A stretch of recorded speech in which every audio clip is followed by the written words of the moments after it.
Hello, anybody, and thanks for tuning in to Monday Morning Handicapping. This is the race recap of the Cigar Mile. I changed the name from the playlist Racing Review and Preview just because the names are too similar and I didn't want anyone to get confused. I got confused a few times putting the videos in the wrong playlist, so Racing Review is now Race Recap. So these videos are still where I'm going to go back and they coincide with the same number episode from the race forecast, as it's now called.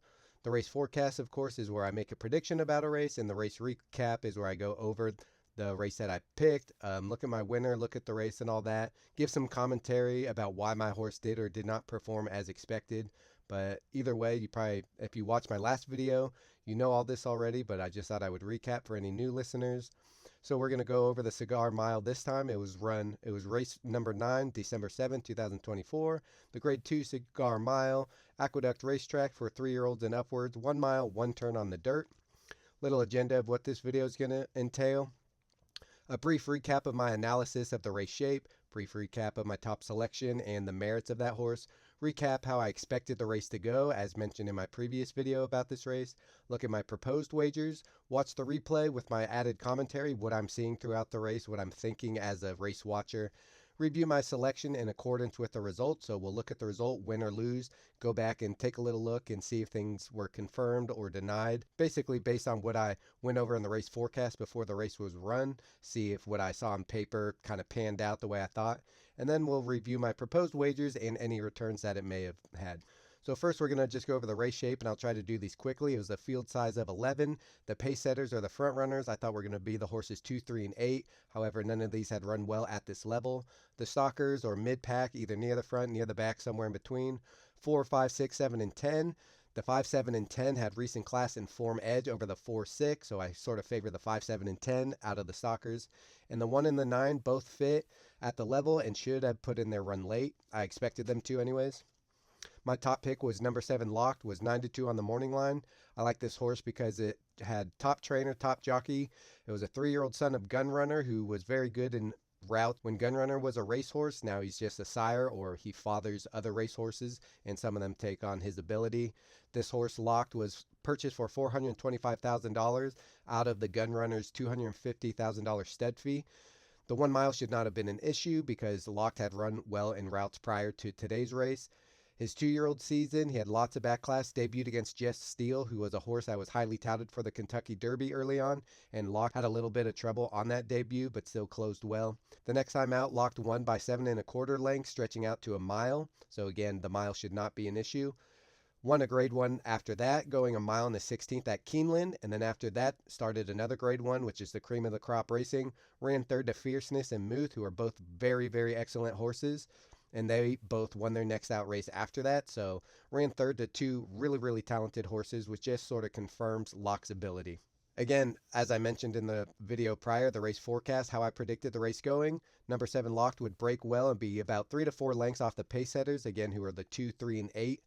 Breaking from post 7, I thought this horse Locked would be able to get down somewhat near the rail, maybe 4 pass off the rail. So starting in the 7th path, getting down, saving some ground around the turn.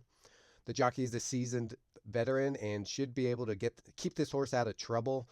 Johnny Velasquez, I trust him on a horse, and I don't see him really botching too many rides. Horse would be about 4th place going into the turn, but making its move, so really gaining on those leaders on the turn. And I thought the 7 would need to be better than number 5 Mulligan, who I perceived as the other win threat, and either pass that horse by or not let him by. So if my horse had the lead, I figured Mulligan would be coming with a good run. If Mulligan was in front of the 7, I just thought that Locked had enough talent to pass the 5. So either way, 7-5 I kind of thought were the top 2 contenders.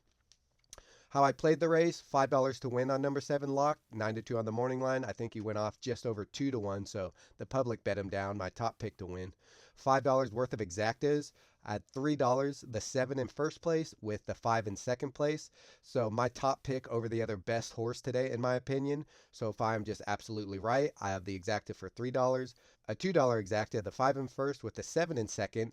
A backup in case my next top pick beats me. So if the 5 was just a little bit better than the 7, I'd get at least my money back that I've wagered on this exacta here. $9 worth of trifectas, a $1 trifecta, 7 in first, with 5 in second, with 1, 9, or 11 in third place, for a $3 total. If I'm totally correct on my handicapping and the race shapes out like I saw it on paper, hopefully this can come in for me.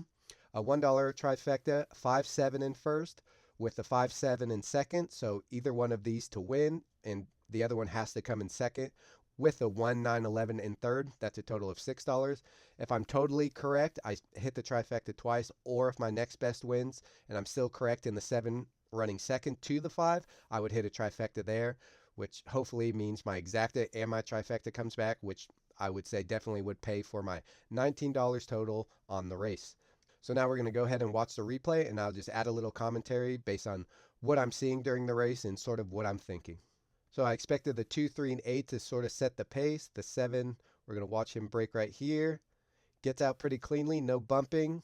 Jockey's urging him to keep up with the early pack. You can see the 3 right here out towards the lead, the 8 right here, and the 2 right back here. So the 3 and 8 definitely seem to be setting the pace. Our 7 sitting back here. Jockey's arm still going a little bit. Here comes the 5, the other perceived threat. So he's got about a 1 length lead on my top pick. My horse now went to 6th place. Starting to fall back a little bit, but they're going quick enough up front. Sub 23 to the first quarter mile. Follow my cursor up there. Honest pace for a mile, even though it is 1 turn. Right here, I'm looking at my jockey's arms, and he's still asking this horse to either maintain its speed or pick it up. He's just constantly pumping his arms. I'm kind of wondering what that's about. Based on watching races, that's either a okay sign or a bad sign. Seeing as how the jockey is not kind of desperate, I'm not too concerned at this point. The horse is starting to travel well. It's got the white cap on the outside here. The 5's going pretty good, so I know the 7 has to pass this 5. Jockey's not asking the 5 to do too much. The jockey on the 7 still pumping, but out in the clear, no traffic. The 5 looks like it's getting out in front of my 7, sort of making my 7 have to go even wider. 5's kicking on. I just need the 7 to pick it up. Gets 1 tap from the whip. Seems to respond there. Got a little burst. Is still trying to navigate around the horse, and it's coming down to the wire, and my horse just seemed to have all the momentum. Right now I know he's got it 1, and I'm looking at 3rd place. Here comes the 11. So 7, 5, 11. Win bet hits. Exacta hits. Trifecta hits. And the race shaped up just like I had thought. And that is one of the most best feelings, is just seeing the race play out like you thought on paper. And I'm going back to look at the turn. It's about 5th right now, but making its move into that turn, I expected about 4th. So within, 3, 4 lengths of the leader, that's about what I expected. And the race shaping up like I thought is just very satisfying. And, what we really look forward to as horse players. So now we're going to go look at what the results paid off and see what kind of return we got on our investment. So here's the results. The $5 to win on number 7 locked returned $15.75. My exactas, $5 worth. My $3 exacta hit because the 7 won and the 5 ran second. $3 returned $36. We lost the $2 exacta where the 5 ends up beating our 7, so lost $2 there. $9 worth of trifectas, a $1 base for each one. Both of them hit, which is pretty outstanding. The 7, 5, and then the 11 ran third. For a $1 trifecta, it returned $31.24. And because we had the 5 and 7 with the 5 and 7 in this trifecta, unlike the exacta where we just had the 5, I played them both just in case I was absolutely correct, but also give myself a chance if the 5 hits, I would have that saver trifecta to help pay for all the losing tickets where I had the 7 on top. But both of them hit. Both of those combined, $62.48. So on our $19 total investment, the race returned $114.23, which is an ROI of 501%. So really fantastic result, obviously. The race shaped up like we thought. The horse stayed out of traffic, out in the clear, and I couldn't have asked for a better result, really. The saver bet was just in case, obviously, like I said, if the 5 beat us, but that didn't happen, so the ideal scenario came up. The odds on the horse dropped from 9-2 to about 2-1, so that was a little bummer, but we'll take it. That is a fine payment, $19 investment for really talented horses that usually perform like you see on paper, or at least have the ability to. That's what I like about these high-level races. So look forward to doing it again on the next big race. And what I'm going to start doing, I think, on most of my videos. End it with my little public service announcement. Number one, learn as much as you can before placing any wagers. Study, read, make picks without betting, and see how it goes. Do your homework. Familiarize yourself with handicapping, especially at the particular track you'd like to play more than once. And see some positive results before you really start putting any serious money down.